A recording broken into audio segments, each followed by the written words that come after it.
Sebelum lanjut, seperti biasa, Mimin mengucapkan terima kasih buat orang yang udah nyawer. Kali ini ada dari Tawes Irfan Pesu. Pesan mantap. Buat yang udah nyawer, Mimin mengucapkan terima kasih banyak. Semoga semakin bertambah rezekinya, panjang umur, dan sehat selalu. Kita lanjutkan ke intronya. Ichikiwir.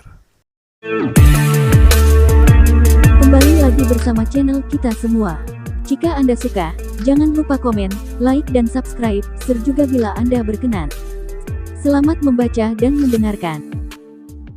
Perintah Kaisar Naga, Bab 3633-3634. Tunggu sebentar. Tepat ketika tabib ilahi Liu hendak pergi, Dev tiba-tiba berbicara. Semua orang tertegun sejenak, lalu mengalihkan perhatian mereka ke Dev. Master Sekte Jiang sedikit mengernyit dan berkata, "Giovanni, siapa orang ini?" Master Sekte Jiang sekilas mengenali bahwa Dev bukan dari Sekte Jiwa Iblis. "Guru, rekan Tao ini adalah Tuan Cheng, dia adalah penyelamat saya dan adik perempuan saya. Kami dicegat dan diburu di tengah jalan, dan dialah yang menyelamatkan kami. Saya terluka saat itu, dan Tuan Cheng yang mengobati saya. Dia juga seorang alkemis." Giovanni dengan cepat menjelaskan. Setelah mendengar bahwa Dev adalah seorang alkemis dan penyelamat Yara dan Giovanni, Master Sekte Jiang menjadi sangat sopan. "Tuan Cheng, terima kasih banyak. Saya ingin tahu ada apa dengan Anda?" Master Sekte Jiang bertanya pada Dev. Dan ketika Tabib Liu mendengar bahwa Dev sebenarnya adalah seorang alkemis, ekspresinya menjadi sedikit jelek. "Master Sekte Jiang, kenyataannya, tubuhmu belum pulih, dan kamu tidak memiliki penyakit. Kamu seharusnya sekarat dan masa hidupmu akan segera habis. Dan Tabib Ilahi Liu ini tidak menggunakan ginseng naga iblis surgawi padamu. Dia hanya mengorbankan sisa umur panjang Anda yang tersisa untuk dibakar. Alasan kenapa kamu bisa bergerak bebas sekarang dan rambutmu menjadi hitam adalah karena cepatnya pembakaran energi kehidupan. Jika ini terus berlanjut, kamu mungkin tidak akan bisa bertahan lebih dari 3 hari. Dev berkata dengan serius kepada Master Sekte Jiang. "Apa katamu? Apakah kamu mengutuk guruku untuk mati?" Anggota Sekte Jiwa Iblis yang kurus itu berteriak pada Dev. Master Sekte Jiang juga mengerutkan kening, dan kemudian menatap Tabib Ilahi Liu. Melihat Master Sekte Jiang memandangnya, Tabib Liu sedikit panik, dan segera berteriak pada Dev, "Omong kosong apa yang kamu bicarakan? Saya telah berlatih pengobatan sepanjang hidup saya, dan di kedalaman seluruh gunung iblis surgawi, siapa yang tidak mengenalku? Beraninya kamu menanyai kemampuanku. Kamu mengatakan bahwa aku tidak menggunakan ginseng naga iblis surgawi untuk Master Sekte Jiang. Bukti apa yang kamu miliki? Kamu mengatakan bahwa aku membakar energi umur panjang Master Sekte Jiang untuk terlihat sembuh. Bukti apa yang kamu miliki? Apakah kamu hanya mengandalkan gigi putihmu?" Tabib Liu menanyai Dev, dia tidak percaya Dev dapat memberikan bukti.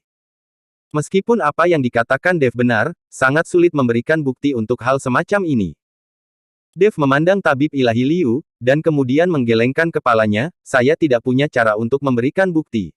Anda baru saja menyimpan ginseng naga iblis surgawi ke dalam tas penyimpanan, dan saya tidak dapat menemukannya kecuali Anda memberikan tas penyimpanan itu untuk diperiksa.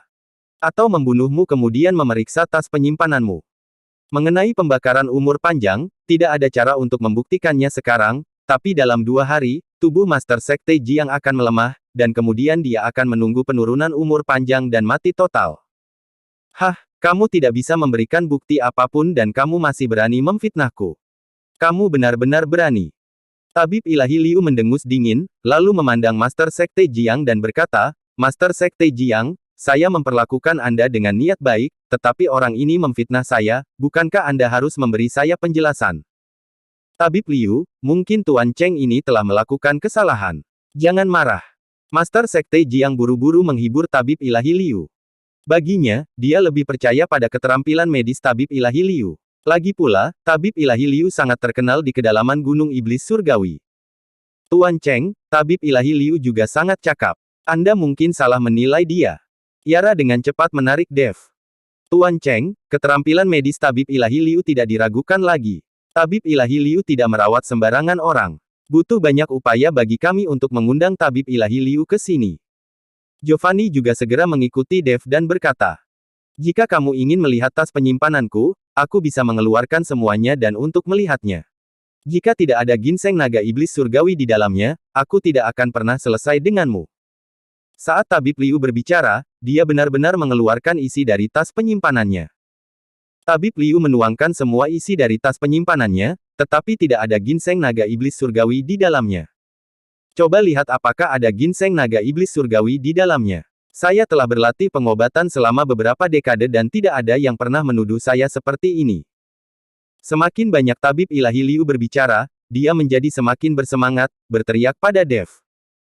Hal ini membuat Dev sedikit malu, tapi dia yakin dia bisa merasakan nafas ginseng naga iblis surgawi pada tabib ilahi Liu itu. Tapi sekarang tidak ada ginseng naga iblis surgawi, dan tabib ilahi Liu tidak lagi memiliki aura ginseng naga iblis surgawi.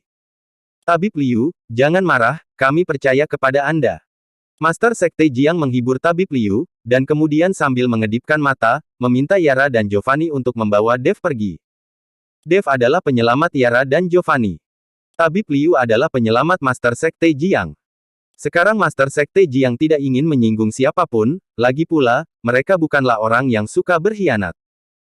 Hanya karena keterampilan aneh yang mereka latih maka mereka dikucilkan oleh semua orang, jadi mereka berlari jauh ke dalam gunung iblis surgawi. Master Sekte Jiang meminta Tabib Liu pergi, sementara Dev tampak tak berdaya. Dia bisa melihatnya, tapi tidak ada cara untuk membuktikannya.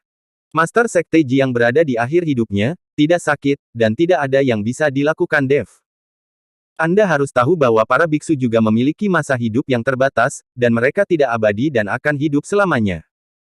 Master Sekte Jiang saat ini hanya memiliki kekuatan di alam kesengsaraan transendensi, dan umurnya telah berakhir, jadi wajar jika dia menjadi lemah. Ini bukan penyakit. Master Sekte Jiang, jika kamu membakar umurmu sekarang, kamu benar-benar tidak akan hidup selama 3 hari. Jika kamu berhenti membakar umurmu sekarang dan kamu masih bisa bertahan untuk sementara. Mungkin dalam waktu itu aku bisa menemukan cara untuk membantumu bertahan dari penurunan umurmu. Setelah Master Sekte Jiang menyuruh Tabib Liu pergi dan kembali, Dev berkata dengan cemas. Tuan Cheng, saya menghargai kebaikan Anda. Jika saya benar-benar mencapai akhir hidup saya, itu akan menjadi takdir saya. Tidak ada yang perlu disesali. Master Sekte Jiang tersenyum tipis, lalu berkata kepada Yara dan Giovanni, kalian berdua temani Tuan Cheng berkeliling sekte dengan santai. Saya akan menjamu Tuan Cheng di malam hari. Saya mengerti, Guru. Yara dan Giovanni mengangguk, lalu pergi bersama Dev. Ketika Dev mendengar ini, dia tidak berdaya. Karena Master Sekte Jiang tidak takut mati, mengapa dia masih harus membantunya? Dev mengikuti Yara dan Giovanni keluar ruangan. Sekte jiwa iblis tidak terlalu besar atau cemerlang, jadi tidak ada yang lebih baik. Hanya saja Master Sekte Jiang menggunakan ini untuk membungkam Dev. Tuan Cheng, meskipun Sekte jiwa iblis kami tidak besar, ada tempat yang Anda sukai. Setelah keluar kamar, Yara berkata kepada Dev. Tempat apa? Dev bertanya dengan rasa ingin tahu. Kamu akan mengetahuinya ketika kamu tiba di tempatnya. Yara tersenyum tipis dan menjualnya. Dev tidak bertanya lebih lanjut, jadi dia mengikuti Yara. Adik, apakah kamu akan mengajak Tuan Cheng melihat bunga jiwa? Giovanni bertanya pada Yara. Oh, kakak, kamu membosankan sekali. Aku sudah bilang padamu untuk memberi kejutan pada Tuan Cheng, tapi kamu malah mengatakannya. Benar-benar menjengkelkan. Yara menghentakkan kakinya dan cemberut karena marah. Sangat cantik. Pada saat ini, Yakub di lautan kesadaran Dev tiba-tiba menghela nafas. Ternyata Yakub memandang Yara dengan cinta gila. Pipi Yara tiba-tiba memerah, lalu dia melirik ke arah Dev dan berkata, Tuan Cheng, apakah Anda, sisa teman jiwa di tubuh Anda melihat ke arah saya? Dev tertegun sejenak, dan kemudian dia menyadari bahwa sekte jiwa iblis ini mengutamakan untuk mempelajari jiwa, jadi kata-kata Yakub di lautan kesadarannya begitu indah sehingga Yara juga bisa mendengarnya. Nona Jiang, temanku tidak bermaksud menyinggung perasaan Anda. Dia hanya mengagumi Nona Jiang setelah melihat Anda. Dia bilang dia belum pernah melihat gadis secantik Anda. Dev buru-buru membantu Yakub dan berkata. Bersambung.